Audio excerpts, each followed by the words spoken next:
Hi guys, it is Aoife from Words of Clover and I'm here, I think, to try and start a reading vlog for the weekend. So it is currently Friday, it is almost 11:30 on Friday. I am finishing work at 1 because we finished a little bit early on a Friday, and as you can see I'm still in my cozies. I am like full work from home gremlin today. I was out all day yesterday in the office and then at an event, so feeling a little bit tired today. I normally try and go out for a walk straight away after work once I finish. I always kind of bring Rossi around lunchtime when I'm working from home. So, but it is very, very rainy outside. It is windy. So unless the rain lessens up a good bit in the next couple of hours, I probably will not be bringing her out until it either calms down a little bit or, I don't know, we will see what the story is. In my opinion, it is like the perfect ingredients for a very cozy autumnal reading day. So I am excited about that. So I said I would do a little vlog, see what I get reading this weekend, see if there's any baking I could do maybe. Yeah, we will see. Reading a few things at the moment. So I'm reading 3 different books. So the first book I actually do not have with me, so I'll show it with you later. It's upstairs. It's like my bedside book. And that is The Woman in White by Wilkie Collins. This is like a tome of a book. It's about 600 pages long, quite dense, very thin pages, like a proper classic. It was originally written in the 1860s, and I'm about 250 pages in at the moment, and I'm actually really enjoying it. I'm actually surprised by how much I'm enjoying it, and I can kind of see why so many people talk up about Wilkie Collins. I really like his way of writing so far, so I'm actually really enjoying that. And it's not like super spooky, it's more like kind of gothic horror, but in a way of there's been kind of some spooky moments in it, a lot of kind of questions and a bit of mystery about who this woman in white is, who kind of keeps reappearing in the characters' lives and is kind of almost this ominous figure, spectral figure almost, even though she is like a real person. But there's definitely a lot of question marks about who she is and what she means for the people that we are following. And the other book I'm reading I will definitely finish today, and that is the Ex Hex by Erin Sterling. And this is just a very cute witchy type of novel that kind of gives me, it's like based in a town that gives me very much like the town from Practical Magic feels, which I'm really enjoying. And it's kind of like a witchy romance book, which is just very fun, and there's lots of nice chemistry between the characters. We were following a young witch called Vivian who had her heart broken when she was 19 by a guy called Reese, and she accidentally cursed him, and now it's 9 years later and he's back in town, and the curse has kind of come back to bite them both in the ass basically, and they have to try and figure out how to stop the curse and save the town, because the curse is hell-bent on kind of destroying the magic in the town, which is, a big part of the town obviously. So they are kind of working together to try and solve that.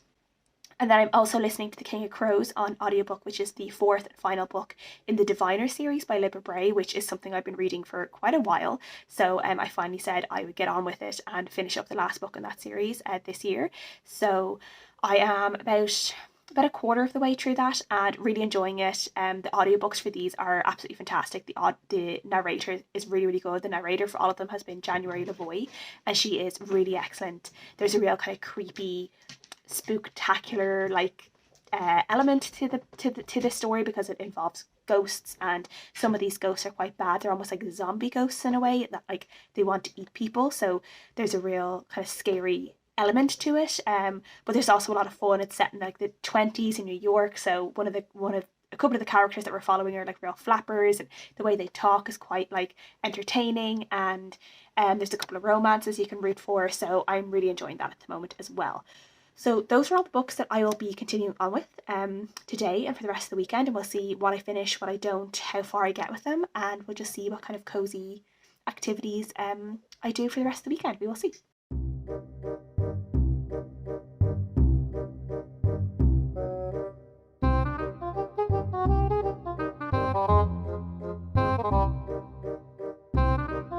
Guys, so it is a little bit later now. It is 20 to 3 now, so I have walked Rossi. We did get predictably very wet on our walk. In my cozies now, I'm in my pajamas, which you can't see, but I'm in and I'm feeling very cozy. I have had my lunch and I read a little bit. I'm almost 80% through the Ex Hex and I'm really enjoying it. I really love the second chance romance in it, and I'm really loving kind of the physical scenes between the two of them. There's loads of chemistry, and yeah, they're just very fun to read. I don't know if you can hear that wind and rain, but it is a very windy and rainy outside. So yeah, I'm very glad that the walk is over and done with. So I decided to try and be super cozy now and maybe bake a little bit. So I've had this book for a while now. I think a year. I think I got it in like Aldi during a shop at some point last year, and I literally haven't done anything in it. So I was thinking about one of like the first recipes in it is actually something that feels quite autumny, which are these like chai kind of biscuit cookie things, and they look really nice. And I really love chai lattes and stuff. I find that because I'm not a big coffee drinker, and if I don't always want like a hot chocolate or something, and if I want like a warm drink, if I either don't want tea or I don't want a hot chocolate, I always get a chai latte. I really, really enjoy them. So this is like very similar to that, except in like a biscuit form. So I'm gonna give it a go. I don't have every single ingredient, so I'm doing some swaps. So I'm hoping it will work out okay, but we will see. And if not, I'm sure they hopefully will still taste nice, and at least will bring a very nice aroma to the kitchen and to the sitting room. So yeah, I'm going to do that now.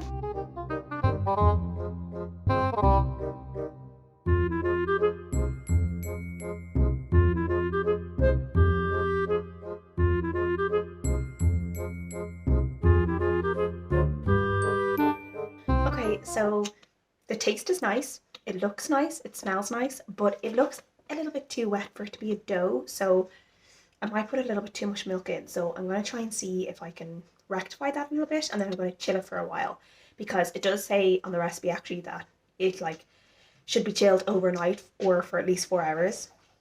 I'm not going to do that because I want to have them today. So I will chill them for like an hour. My fridge is pretty cold, so hopefully it should work. I mean, you know, I don't need them to look great, I just need them to taste nice. So we'll see how it goes.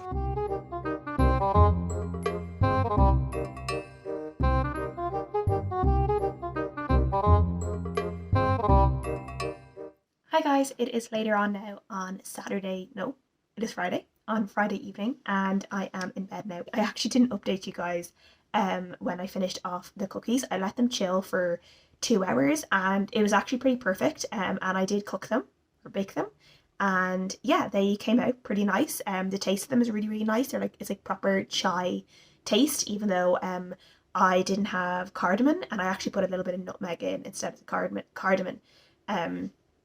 And then I added, it wasn't quite chai enough, so I added a tiny bit more cinnamon and a tiny bit more ginger. And yeah, they came out really, really nice. I'm sure they're probably like really bad for you, because I'm pretty sure like there's a good amount of sugar in them.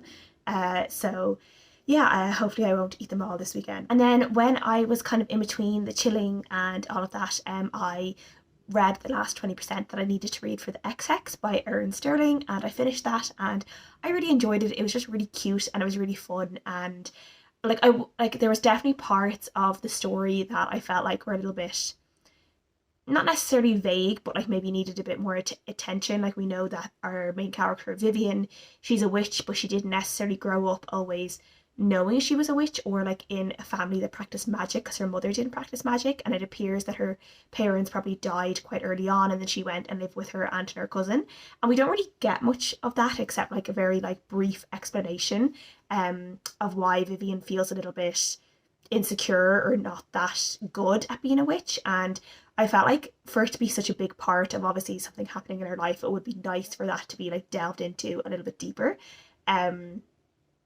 And yeah, there was definitely lots about the love interest, about his family, that like there's things there that we would like to find out more about. But I know the other books in the series follow his two brothers, so I'm presuming we'll find out a lot more, particularly about his family, in the next two books. So I'm looking forward to that. The next one is already out. I think it's called The Kiss Curse, and I'll definitely be picking that up. Probably not until next spooky season. I'm not sure unless I pick it up in the meantime. But yeah, I really enjoyed it, and yeah, it was just something nice, fun, light. If you're looking for just something light and a little bit like spoopy, as I've heard Leanne Rose say, this one, I think this one would be like a really good a good one for you to pick up. There's nothing necessarily scary in it. It's like a nice second chance romance. There's not like a really dramatic third act breakup that would like really annoy you or anything. It's actually quite like I can understand like that sometimes those third act breakups can be really annoying, where this one was quite understandable. And I wouldn't even really call it a third act breakup.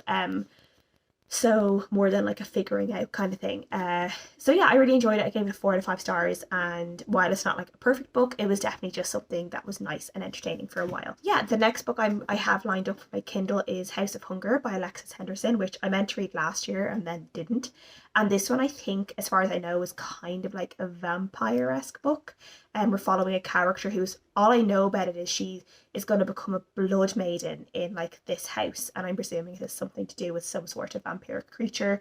And I'm really looking forward to this one. I read The Year of the Witching a few years ago by Alexis Henderson, and I absolutely like loved it. Really taken by surprise at how good it was and how like creepy and like horrifying parts of it were. It really impressed me. So I'm really looking forward to seeing what a new story will be like from Alexis Henderson. So this is one I'm really looking forward to. So I might get a bit of that read tonight, and then I might read another couple of chapters in The Woman in White. So I am 256 pages into this, so I might try and read till chapter 7, which is just under 300 pages. So maybe like 20 or 30 pages. So yeah, so if I get to 288, then I'll be on to chapter 7. So I'm kind of taking this one slowly. Might not finish it in October, but yeah, just slowly and surely, I think, is the case for this book. And yeah, I am enjoying it. So I've just been here, I've been watching some vlogs and some booktube, and I've had a shower and I'm getting ready for bed now. So I'm gonna go and get myself cozy. I think I've been sitting here debating whether I want to go back downstairs to make a hot water bottle, but I think I will, because I just like, I'm not like necessarily like really cold or anything, but I just love the coziness that a hot water bottle brings. So yeah, I don't think I'm gonna get a hot drink because I have my water here. I actually have that like little feeling in my throat that, you know, you're just a little bit like, you like are really thirsty, and like I'm really hoping I'm not getting sick. So fingers crossed. It's just random and it's not a sign that there's anything else coming. So yeah, that's what I'm going to do for the evening, and I'll check in with you guys tomorrow, where this weekend loads of things to do as per usual, but hopefully I will get loads of reading done too.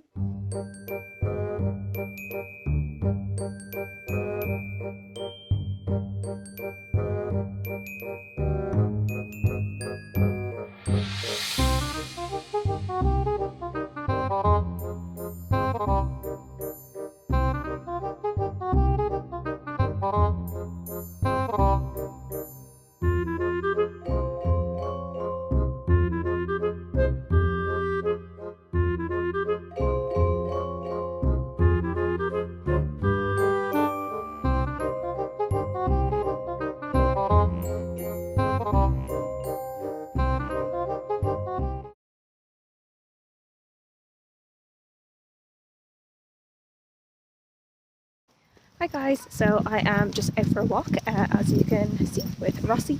It is a little bit later than I planned to update you for this vlog, so it is almost 5 o'clock now on Saturday, and this walk is the first reading I've done today. Because I got up a little bit late, kind of took it easy this morning, and spent a little bit of time with Keen. We had brunch together and basically spent the rest of the day cleaning the house. And yeah, just getting all the bits done that I need to get done. So I am currently listening to King of Crows, still really enjoying it, almost halfway through now. So I am enjoying the fact that like the group who've kind of always stayed together for most of the books are now separated, and they're all going in the same direction, but they're separated and all going through different experiences. So it's kind of fun to see when they will, I guess, get back together and see what happens. And last night I started House of Hunger properly, and I got about just over 10% through, so the first maybe 3 chapters I think I read, and I'm really enjoying the start of this. It's set in a world that seems like very much like our own, but it is not our own.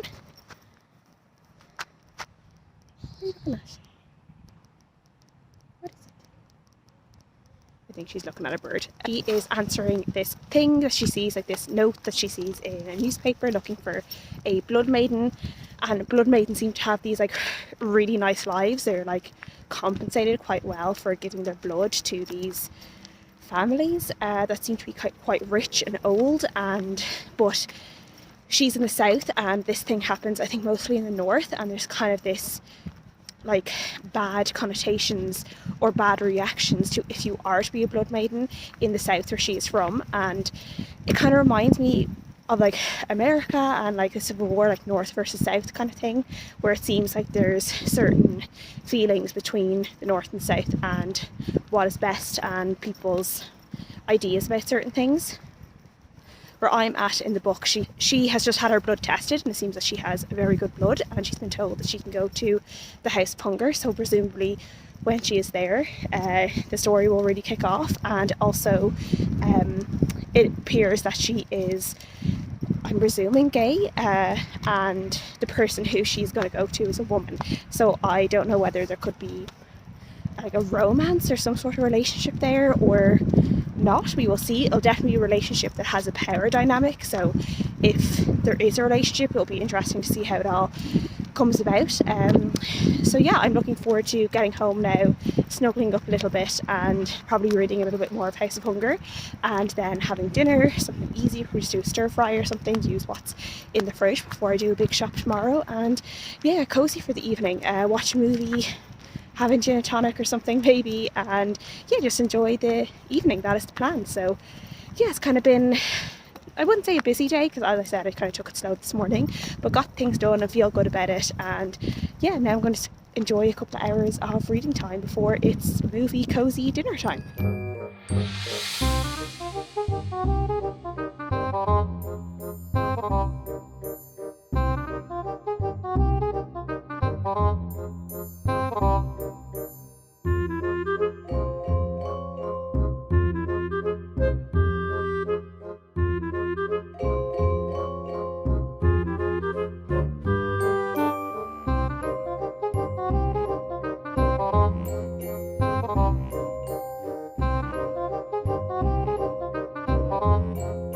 It is now well past Sunday, it is almost Friday, and I just realised that I never actually wrapped up this vlog.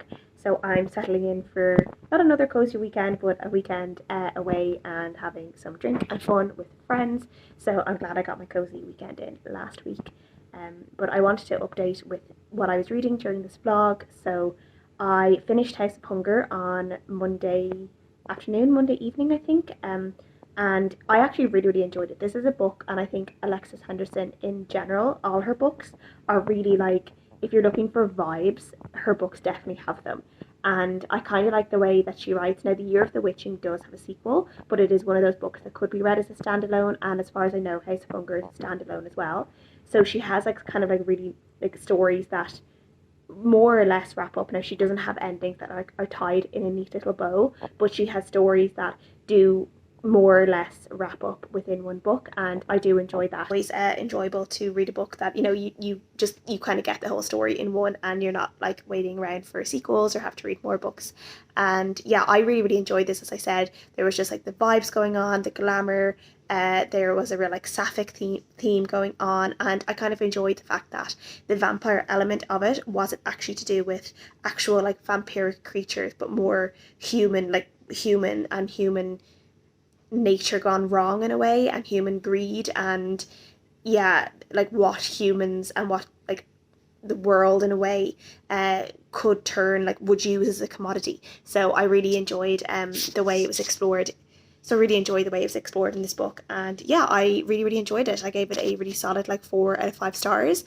And Alexis Henderson, now I've read two of her books that is out, The Year of the Witching and The House of Hunger, and I've really enjoyed the both of them. So she's definitely kind of like becoming an auto read author for me, and I really love the fact that she has, it's kind of like a mixture between like speculative fiction and these horroristic elements that aren't over the top or gratuitous in any way. I think everything that she puts into her books is there for a reason, and yeah, I just really enjoy the stories she creates, the characters she creates, these really strong female characters that, you know, are really easy to root for, like female friendships, complicated relationships as well, romantic relationships. I really enjoy how she explored all of it. So yeah, and I still haven't quite finished The Woman in White. I'm about just over 400 pages in, so that's definitely like a slowly book for me this month. I'm hoping to get it finished by next week, so by Tuesday, which will be Halloween. So I'm hoping to either have it finished by then or to finish it on Tuesday night.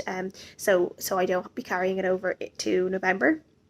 But I'm still really enjoying it. I'm not surprised by the turn that the story has taken, but I'm very intrigued to see what Wilkie Collins does with it and how it will all finish up, and what's going to come next, because yeah, there's definitely, like, he's done a couple of like twists and reveals and stuff like that that I have really enjoyed, and I'm just really enjoying his writing. So, which is always fun to kind of, especially with classic authors, find authors that you really gel with their writing style. So I'm really enjoying reading this and seeing what else happens.